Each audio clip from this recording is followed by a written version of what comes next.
On the 27th of August 2013, an undocumented update added a bunch of strange cosmetics for the first time ever. One of which was actually probably the most popular item in the game at the time, the Allfather, and another popular item called the Summer Shades, along with just a bunch of other hats. Now, undocumented adding of strangers wasn't uncommon. It actually happened most times strangers got added in, but August 27th, 2013 was the day that chemistry sets actually started dropping in TF2, which is how the community would end up getting their hands on the new strange quality cosmetics. I think it's worth talking about these chemistry sets a little bit since they are a bit weird and they didn't make much sense really at all. And they really weren't around for long, so if you're newer to the game, you might not even know these items exist. So these chemistry sets kind of came into the game and we weren't really told anything about them. We just started randomly finding them, and sometimes they came out of crates as well. Basically, a chemistry set can be used to craft either a strange version of a cosmetic, or you can use them to make a collector's quality version of an item where you need to put 200 of the same item into the chemistry set to craft the collector's quality one. But we're not focusing on that bit today. We're more interested in crafting the strange cosmetics.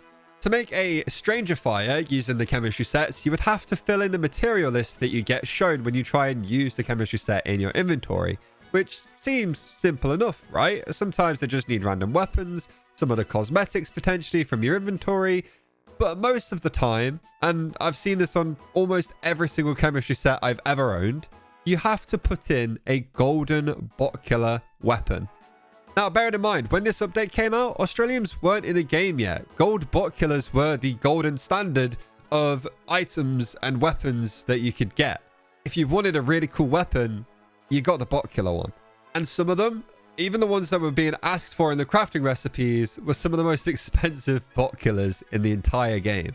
Safe to say that put a lot of people off ever completing their sets that they found. And since the chemistry sets dropped randomly with a bunch of different possibilities of what the set would be for, finding a chemistry set that didn't cost an arm and a leg to craft for a cosmetic you actually wanted to craft was essentially impossible. Meaning that for a while, strange cosmetics actually stayed pretty rare. People weren't trying too hard to craft them, and most people didn't really bother with them at all. Yeah, sure, some cheap sets were dropping, so we started seeing some hats appear. They just seemed a little bit weird and out of place for a little bit while the number of them was so small. Cool to see a strange Allfather in game if you found one, but you didn't see many people running around with one. And at the time, we had no idea whether Valve would even continue making these chemistry sets, or if there was something they would just scrap completely after not many people wanted to get involved with crafting them. No matter how I look at it, I never understood why they thought putting gold bot killers and sometimes expensive strangers into those crafting recipes was a good idea. Whereas if you just used like the refined metal in those crafting recipes, then that is a great way of just deleting hundreds of thousands of refined from the economy. Which is a good thing for lower tier traders because it means refined would be more expensive because there's now less of it, which means key prices in terms of refined metal will come down. But instead, we're being asked to sacrifice some super expensive items for a hat the community kind of knew wasn't going to be worth it. Don't get me wrong, the actual concept of the chemistry set is pretty good. And I feel like Valve had a lot of interesting ideas around this kind of time, but I think they just missed when it came to making these chemistry sets. If they were more common in drops, I think people would have liked them a lot more. If they were slightly cheaper to craft, then people would have liked them a lot more. But because they were both rare and also expensive, you never filled these things in. Unless you literally have too much money, you don't know what to do with it, so you think you'll burn it crafting kits, which didn't happen very often. Eventually, Valve did actually start adding these chemistry sets into crates as well, and you could unbox the stranger fires for certain weapons, which kind of made the chemistry sets pointless if they were just going to unbox the stranger fire. And for anybody who has been playing kind of since that time, you might have noticed that at some point they kind of stopped dropping.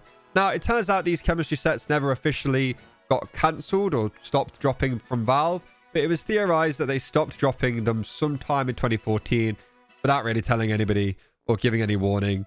So, normal Valve stuff, really. Within the time that chemistry sets were dropping in the game, Valve seemed to be transitioning crates to actually include strange cosmetics just as is. Therefore, again, eventually removing the need for the chemistry sets and phasing out the more almost unpolished and expensive way of getting the strange stuff. Like, if you're just going to add it into a crate, that's a lot easier than doing all of this weird crafting stuff. While I don't have loads of super fond memories of using chemistry sets, what I do really like is that there is a clear idea here with what Valve could have wanted to achieve with these items.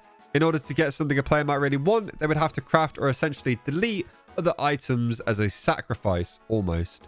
If it was something like refined metal, like I said, that would be perfect, as you'd actually have a reason to delete them. But if it's something like a golden scattergun, and that's like your main item, like your most precious item, you're not going to do it. And to be honest, even though they weren't perfect, I really don't think they would have been too difficult to get right. I did notice while making this that it definitely felt like Valve was really experimenting quite a lot when it came to cases around this time frame. You have the chemistry sets, obviously, that we've been talking about today, with strange cosmetics and collector's items, and then you had kill streaks being added into the game not long after. It was a bit of a weird time for TF2, and I remember thinking it was all getting a bit overwhelming and the crates were really strange and I didn't know what was going on. Obviously, now we understand how all of this new stuff works. It's fine. But at the time, with all of this new stuff coming into the crates and it not just being strange weapons and some cosmetics, I definitely felt very lost. And now if you look at any new crate that comes out at all in the game now, all of the cosmetics in it can be strange. So you literally don't ever have to deal with chemistry sets again. Not like you would want to anyway. So hey, if you enjoyed this video and you want to see more stuff from me, then click the subscribe button. It would help me out a lot. Thank you all so much for watching the video, and I'll see you all next time. Goodbye.